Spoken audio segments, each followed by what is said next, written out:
Hi friends, ഞാൻ ജോയ്. പച്ചക്കലയുടെ പുതിയ സെഗ്മെൻറ്റിലേക്ക് എല്ലാ കൂട്ടുകാർക്കും ഹൃദയം നിറഞ്ഞ സ്വാഗതം.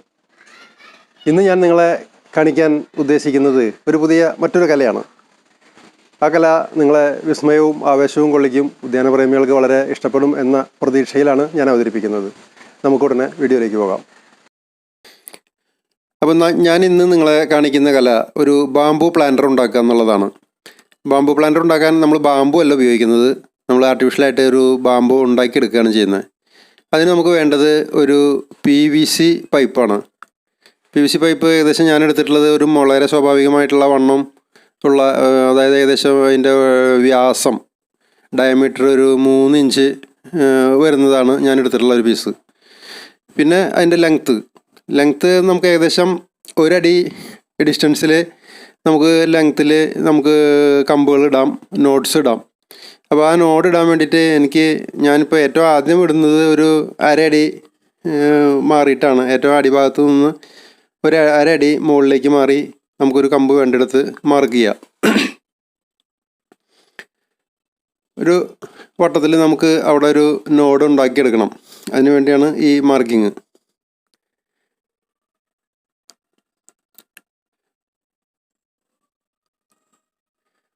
അവിടെ നിന്ന് ഇനി വീണ്ടും ഏകദേശം 1 അടിയും കൂടിയും മുകളിലേക്ക് മാറിയിട്ട് വീണ്ടും അതുപോലെ തന്നെ ഒരു നോഡ് ഉണ്ടാക്കാനുള്ള ഒരു മാർക്ക് അവിടെ കൊടുക്കുക. നമ്മൾ ചുറ്റും ഒന്ന് റൗണ്ട് ചെയ്ത് ഒരു പെൻസിലോ പേനയോ കൊണ്ട് നമുക്ക് വരച്ചെടുക്കുക. വീണ്ടും അവിടെ നിന്ന് 1 അടിയും കൂടിയും മുകളിലേക്ക് കയറിയിട്ട് ഒരു കമ്പും കൂടി നമുക്ക് അവിടെ ഉണ്ടാക്കണം. ആ നോഡ് ഉണ്ടാക്കാൻ വേണ്ടിയിട്ട് വീണ്ടും അവിടെ അതുപോലെ തന്നെ മാർക്ക് ചെയ്യുക. അപ്പോൾ നമുക്ക് അവിടെ ബാലൻസ് വരുന്നത് വീണ്ടും ഒരു 1/2 അടിയായിരിക്കും, അതുപോലെ താഴെയും ഒരു 1/2 അടിയായിരിക്കും.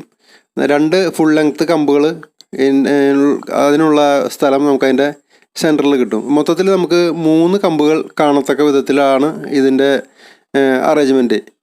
അതായിരിക്കും നമുക്കത് കാണാൻ ഭംഗിയുള്ള ഒരു അളവ്.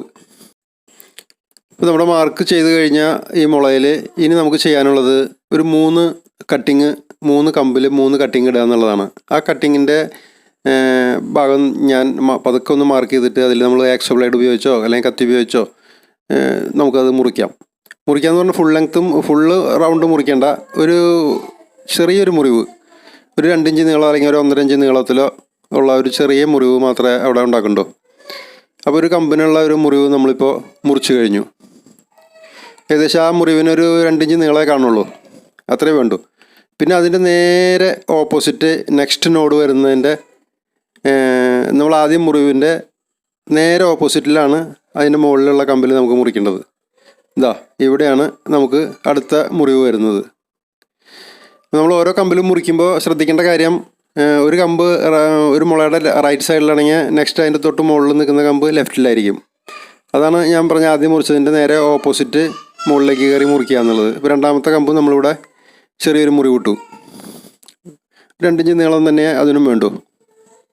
പിന്നെ അതിൻ്റെ നേരെ ഓപ്പോസിറ്റ് മുകളിലേക്ക് കയറിയിട്ട് അടുത്ത കമ്പിൽ നമുക്കൊരു മുറിവ് ഉണ്ടാക്കണം. അത് നമുക്കിവിടെ നേരത്തെ മുറിച്ചതുപോലെ തന്നെ നമുക്കിവിടെ മുറിക്കാം. നമുക്ക് ഈ നോട്ട്സ് ഉണ്ടാക്കാനായിട്ട് നമ്മൾ ഒരു ചെറിയ 3 മുറിവുകൾ ഇട്ടല്ലോ. ആ മുറിവുള്ളടുത്ത് നമുക്കൊരു ലൈറ്റർ കത്തിച്ചോ അല്ലെങ്കിൽ മെഴുതിരി കത്തിച്ചോ നമുക്ക് ജസ്റ്റ് ഒന്ന് ചൂടാക്കി കൊടുക്കുക. ഒന്ന് ചൂടാക്കിയാൽ അവിടെ ഉരുകിയിട്ട് വളരെ ഫ്ലെക്സിബിൾ ആവും. ഒരു കത്തി ഉപയോഗിച്ച് നമ്മളത് ഉള്ളിലോട്ട് ഒരു ചെറിയൊരു പോർഷൻ അമർത്തി കൊടുക്കുക. ഇതുപോലെ നമ്മൾ നന്നായിട്ടൊന്ന് അമർത്തി കൊടുത്ത് ഒത്തിരി നേരം പിടിച്ചു കഴിഞ്ഞാൽ അത് അവിടെ അങ്ങനെ ഇരുന്ന് സെറ്റാവും. അപ്പോൾ നമുക്ക് അവിടെ ഒരു ഹോള് രൂപപ്പെട്ട് കിട്ടും. വളരെ എളുപ്പമായിട്ടുള്ളൊരു പണിയാണിത്. നമുക്ക് ഒരു കഷ്ണം മുറിച്ചെടുത്ത് മാറ്റേണ്ട ആവശ്യമില്ല. ഇതുപോലെ നമ്മൾ ആ 3 മാർക്ക് ചെയ്ത് മുറിച്ച് വെച്ചിട്ടുള്ള ആ 3 പോർഷനിലും നമ്മൾ ഇതുപോലെ ഓരോ ഹോള് ഉണ്ടാക്കി കൊടുക്കണം. ഇനി നമുക്ക് ഈ ഹോള് വരുന്ന ഭാഗത്ത് ചുറ്റിനും നമ്മൾ വരഞ്ഞ് വെച്ചിട്ടുള്ളത് കൂടെ നമ്മൾ അതിൻ്റെ കമ്പ് ഉണ്ടാക്കിയെടുക്കാനായിട്ട് ഞാൻ ചെയ്യുന്നത്, നമ്മളെ MCയിൽ വാങ്ങിക്കുക ഒരു ചെറിയ പാക്കറ്റ്. അതിനകത്ത് 2 കൊച്ചു പാക്കറ്റുകൾ കാണും. 2 തരമാണ് ആ കൊച്ചു പാക്കറ്റുകൾ. അത് രണ്ടും നമ്മൾ പൊളിച്ചെടുത്തിട്ട് ഒരു തുല്യ അളവിൽ 2ൽ നിന്ന് ഓരോ കൊച്ചു കഷ്ണം മുറിച്ചെടുത്ത് രണ്ടും കൂടെ മിക്സ് ചെയ്ത് നല്ലപോലെ വിരൽ കൊണ്ട് ഞെരടി മിക്സ് ചെയ്ത് എടുക്കണം. അത് കുറേ അധികം സമയം ഇരുന്ന് കഴിഞ്ഞാൽ അത് കട്ടയാവും. അതുകൊണ്ട് നമുക്ക് പെട്ടെന്ന് ഫാസ്റ്റായിട്ട് ചെയ്യേണ്ട ഒരു കാര്യമാണത്. അതിൻ്റെ കമ്പ് ഉണ്ടാക്കാൻ വേണ്ടിയാണ് നമ്മൾ അങ്ങനെ ചെയ്യുന്നത്. അങ്ങനെ നമ്മുടെ കൈവിരൽ കൊണ്ട് നല്ലപോലെ 2 പീസും കൂടെ ഞെരടി മിക്സ് ചെയ്തെടുക്കുക. നല്ലപോലെ നന്നായിട്ട് മിക്സ് ആവണം. അങ്ങനെ മിക്സായി കഴിഞ്ഞാൽ നമുക്ക് ക്ലേ പോലെ ആവും അത്. അതുകൊണ്ട് നമുക്ക് ഇഷ്ടമുള്ള ഷേപ്പ് ഉണ്ടാക്കിയെടുക്കാൻ പറ്റും. ഇപ്പോൾ ഞാൻ ആ ഞെരടി മിക്സ് ചെയ്തെടുത്ത ഒരു കഷ്ണം കയ്യിലിട്ടിട്ട് ഇങ്ങനെ, അല്ലെങ്കിൽ നമുക്ക് നല്ലൊരു ഗ്ലാസിൻ്റെ മുകളിലോ അല്ലെങ്കിൽ ഒരു പലകേര മുകളിലോ എവിടെയെങ്കിലും ഇട്ടിട്ട് നമ്മൾ കൈ കൊണ്ട് ഇങ്ങനെ തിരിച്ചൊരു ഒരു ചരട് പോലെ, ഒരു വള്ളി പോലെ നമുക്കിങ്ങനെ ഉണ്ടാക്കിയെടുക്കുക. അത് ഉണ്ടാക്കിയെടുത്തിട്ട് നമ്മുടെ ആ മുളയുടെ നോട്ട്സ് വരുന്നിടത്ത് നമുക്കതങ്ങനെ ചുറ്റി അതുമേ സ്റ്റിക്ക് ചെയ്ത് വയ്ക്കാം, ഉറപ്പിച്ച് വയ്ക്കാം. അതങ്ങനെ വട്ടത്തിൽ നമ്മൾ ആ മാർക്ക് ചെയ്തതിൻ്റെ മുകളിൽ കൂടെ വെച്ചിട്ട് വെറുതെ കൈവിരലുകൊണ്ടൊന്ന് പ്രസ് ചെയ്ത് കൊടുത്തു കഴിഞ്ഞാൽ അത് അവിടെ ഇരുന്നോളൂ. അപ്പോൾ നമുക്കതിൻ്റെ ഒരു കമ്പ്, ആ മുളയുടെ ഒരു കമ്പായി കഴിഞ്ഞു നോട്ട്സ്. അങ്ങനെ ആ നോട്ട്സുകൾ 3 നോഡുകൾ നമുക്ക് ഇതുപോലെ തന്നെ ഉണ്ടാക്കിയെടുക്കാം. ഇതല്ലെങ്കിൽ പിന്നെ നിങ്ങൾക്ക് എളുപ്പം ഈ MC-ലൊന്നും ഇല്ലാതെ തന്നെ ചെയ്യാനുള്ളൊരു വഴിയും കൂടെ ഉണ്ട്. വളരെ സിമ്പിളാണത്. അതെന്താണെന്ന് വെച്ചാൽ നമുക്കൊരു കമ്പി, ഒരു അലുമിനിയത്തിൻ്റെ അങ്ങനെ കമ്പി, അലുമിനിയായ തുരുമ്പ് പിടിക്കില്ല എന്നുള്ള ഗുണമുണ്ട്. ആ ഒരു അലുമിനിയത്തിൻ്റെ കമ്പി എടുത്തിട്ട് ഇങ്ങനെ വട്ടത്തിൽ കെട്ടി വെച്ചാൽ മതി. അല്ലെങ്കിൽ ഒരു ചരടായാലും ഈ കാര്യങ്ങളൊക്കെ നടക്കും. പക്ഷെ ഞാൻ കുറച്ചും കൂടെ നാച്ചുറൽ ആയിക്കോട്ടെ എന്ന് വെച്ചാൽ എൻ്റെ MC-ലുണ്ടായിരുന്നത് കൊണ്ട് അതുകൊണ്ട് ഇങ്ങനെ ചെയ്തു എന്നേ ഉള്ളൂ. അതൊന്ന് പ്രസ് ചെയ്ത് കൊടുക്കുക ഇങ്ങനെ വെച്ചിട്ട്. നമ്മൾ ഈ MC-ൽ വെച്ചാണ് ചെയ്യുന്നതെന്നുണ്ടെങ്കിൽ ഒന്ന് പ്രസ് ചെയ്ത് വെച്ച് കഴിഞ്ഞാൽ അതവിടെ സെറ്റ് ആയിക്കോളും.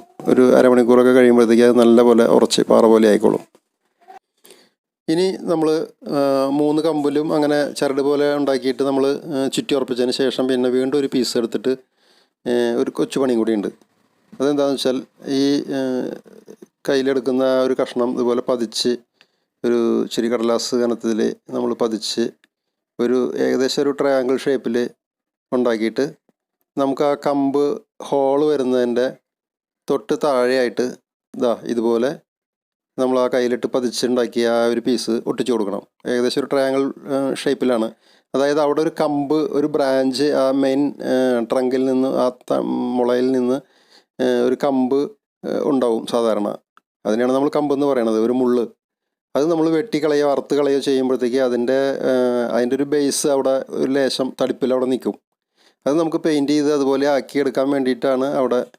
അപ്പോൾ ഒരു കുറേയും കൂടിയും നാച്ചുറലായി കിട്ടും നമ്മളുണ്ടാക്കുന്ന മുള. അതിനു വേണ്ടിയാണ് നമ്മളിപ്പോൾ അങ്ങനെ ചെയ്യുന്നത്. അല്ലെങ്കിൽ ഇപ്പോൾ അവിടെ ഒരു കമ്പ് വെട്ടിക്കളഞ്ഞതിൻ്റെ ഒരു അടയാളത്തിനൊരു ഒരു പെയിൻറ്റ് ചെയ്താലും മതി, കുറച്ച് കലാപരമായിട്ട് പെയിൻറ്റ് ചെയ്തെടുത്താലും മതി. പക്ഷെ അവിടെ ഒരു അല്പം തടിപ്പുണ്ടാകുമ്പോൾ നമുക്ക് തീർച്ചയായിട്ടും നമുക്ക് ആ വെട്ടിക്കളഞ്ഞ ഒരു കമ്പിൻ്റെ ഭാഗമാണ് അതെന്ന് തോന്നും. അതിനു വേണ്ടിയാണ് അങ്ങനെ ചെയ്യുന്നത്. അങ്ങനെ 3 കമ്പിലും അങ്ങനെ ഉണ്ടാക്കി വയ്ക്കുക. ഇപ്പം നമ്മൾ ഉണ്ടാക്കിയെടുത്ത 3 കമ്പുകളും 3 നോട്ട്സും ഭംഗിയായിട്ട് ഉറച്ചു കഴിഞ്ഞു. ഇനി നമുക്ക് പെയിൻറ്റ് ചെയ്തെടുക്കുക എന്നുള്ളൊരു പണിയാണ് ബാക്കിയുള്ളത്. പെയിൻറ്റ് ചെയ്തെടുക്കാനായിട്ട് ഞാൻ ഇവിടെ ഉപയോഗിക്കുന്നത് ഏഷ്യൻ പെയിൻറ്റിൻ്റെ ഒരു ചെറിയ ടിന്ന് ഗോൾഡൻ യെല്ലോ ഇനാമലാണ്. ഈ ടിന്ന് പെയിൻറ്റ് ധാരാളം മതി ഇതുമേ അടിക്കാനായിട്ട്. അപ്പോൾ നമ്മുടെ ഈ ഗോൾഡൻ യെല്ലോ ഇനാമൽ നിങ്ങൾക്ക് ഏത് പെയിൻറ്റ് വേണമെങ്കിൽ ഉപയോഗിക്കാം. ഞാൻ എൻ്റെ കയ്യിൽ ഇനാമൽ ഉണ്ടായിരുന്നതുകൊണ്ട് ഞാൻ ഇനാമൽ എടുക്കുന്നതെന്നുള്ളൂ. ഇനാമലാകുമ്പോൾ നമുക്കതിൽ ടർപ്പൻ്റാണ് അതിൽ ബേസ് കൊടുക്കേണ്ടത് ഡൈല്യൂട്ട് ചെയ്യാനൊക്കെ. അതല്ലെങ്കിൽ വാട്ടർ ബേസോ അക്രിലിക്കോ നിങ്ങളുടെ ഇഷ്ടം പോലെ ചെയ്യാം. അത് നമ്മൾ ഒരു കോട്ട് പ്രൈമർ അടിച്ചിട്ടാണെന്നുണ്ടെങ്കിൽ ഒരു കോട്ടിൽ നല്ല ഭംഗിയായിട്ട് ഫിനിഷിങ്ങിൽ വരും. അതല്ലെങ്കിൽ നിങ്ങൾ 2 കോട്ടൊക്കെ ചിലപ്പോൾ അടിക്കേണ്ടി വരും. 2 കോട്ട അടിച്ചാലേ കവറാവുള്ളൂ. 2 കോട്ട് നമ്മൾ ഫുള്ളായിട്ട് നല്ല ഫിനിഷിങ്ങിൽ അടിച്ചെടുക്കുക. അപ്പോൾ നമ്മൾ ഈ മഞ്ഞ പെയിൻറ്റ് നമ്മളൊരു കോട്ട് അടിച്ചു, 2 കോട്ട് വേണമെന്നുണ്ടെങ്കിൽ കവറിങ് ഇല്ലെങ്കിൽ അടിക്കാം. അത് കഴിഞ്ഞ് നമുക്ക് ചെയ്യാനുള്ളത് ഇതിൻ്റെ ബാക്ക് സൈഡ് നമുക്കൊന്ന് അടച്ചെടുക്കണം. അടച്ചെടുക്കാൻ ഒന്നുമില്ല ഒരു ക്യാപ്പ് ഇട്ട് അടയ്ക്കാം, അതല്ലെങ്കിൽ നമുക്കൊരു തെർമോകോൾ വെച്ച് അടയ്ക്കാം. അതിനുള്ളിൽ നിന്ന് വെള്ളം വാർന്നു പോകാൻ ഒരു ഹോൾ ഇടാൻ മറക്കരുത്. നമുക്കിനി ചെയ്യാനുള്ളത് ഈ ബാമ്പൂവിൽ നിങ്ങൾ ശ്രദ്ധിച്ചിട്ടുണ്ടാവും, നമ്മുടെ ഗോൾഡൻ ബാമ്പൂവിലൊരു പ്രത്യേകതയുണ്ട്. അതിൽ 2 ലൈൻ ഉണ്ടാവും, കരിമ്പച്ച 2 വര കാണാം. ആ വര നമുക്ക് ഫ്രീ ഹാൻഡായിട്ട് ഒന്നുമില്ല ഇട്ട് കൊടുക്കാം. അങ്ങനെ ഇടാൻ പറ്റാത്തവർക്ക് വേണ്ടി ഞാനൊരു എളുപ്പ വഴി, നമുക്കൊരു മാസ്കിംഗ് ടേപ്പ് ഇങ്ങനെ ഒട്ടിച്ചിട്ട് നമുക്ക് ആവശ്യമുള്ള രീതിയിൽ 2 ടേപ്പ് ഒട്ടിച്ചിട്ട് അതിനിടയിൽ ഉള്ള ഗ്യാപ്പ് നമുക്ക് വളരെ ഫ്രീ ആയിട്ട് നമുക്കത് ഫില്ല് ചെയ്തെടുക്കാം. എന്നിട്ട് ആ മാസ്ക് പൊളിച്ച് കളയുമ്പോൾ നമുക്ക് കിട്ടുന്നത് നല്ല പെർഫെക്റ്റ് ലൈനായിരിക്കും. ലൈൻ ഇടുമ്പോൾ പ്രത്യേകിച്ചും നമുക്കൊരു നിരീക്ഷണ ബുദ്ധി ഉണ്ടെങ്കിൽ നോക്കിയിട്ടുണ്ടെങ്കിൽ മനസ്സിലാവും ഈ ഗോൾഡൻ ബാമ്പുവിൽ കാണുന്ന ലൈൻ വളരെ വളരെ സ്ട്രൈറ്റ് ആയിരിക്കും. അപ്പോൾ അത് ഇടാൻ വേണ്ടി ഞാനിപ്പോൾ ഇങ്ങനെയാണ് ഇടുന്നത്. നമുക്ക് ഫ്രീ ഹാൻഡായിട്ട് വരയ്ക്കാൻ സാധിക്കുന്നവർ അങ്ങനെ വരച്ചെടുത്താലും കുഴപ്പമൊന്നുമില്ല.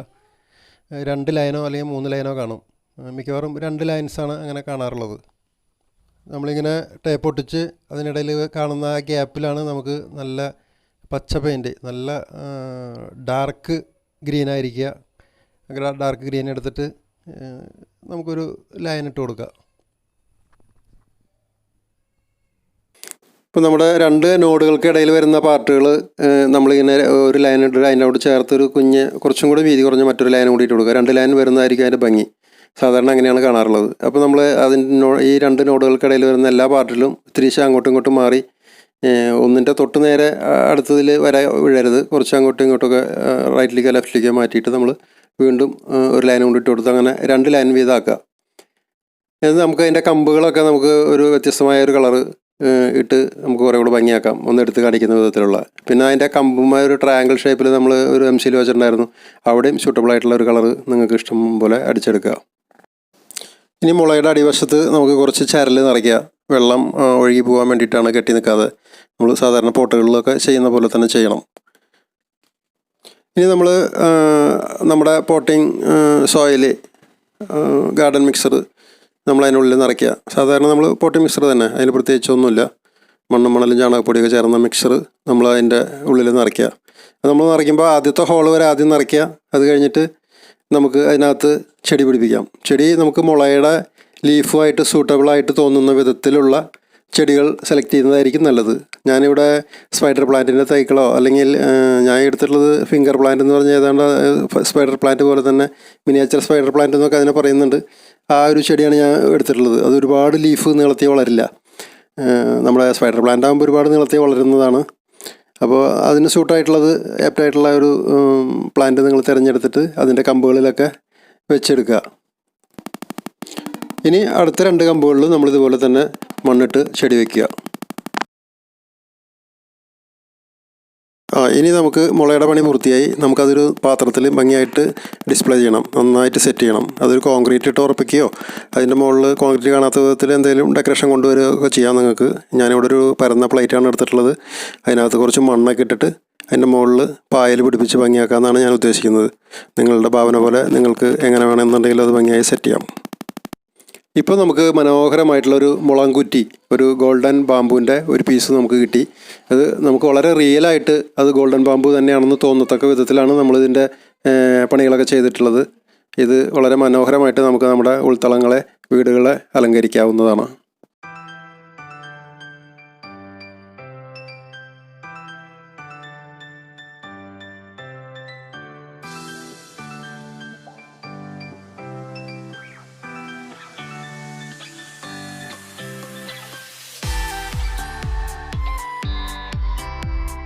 അപ്പോൾ ഈ മനോഹരമായ കല നിങ്ങളെല്ലാവരും കണ്ടല്ലോ. എല്ലാവർക്കും ഇഷ്ടപ്പെട്ട് കാണുമെന്ന് ഞാൻ കരുതുന്നു. എല്ലാവരുടെയും വിലയേറിയ കമൻസും എനിക്ക് ആവശ്യമാണ്. ഇനി മറ്റൊരു നല്ല കൗതുകവുമായി അടുത്ത അധ്യായത്തിൽ നമുക്ക് കണ്ടുമുട്ടുന്നതുവരെ ബായ്.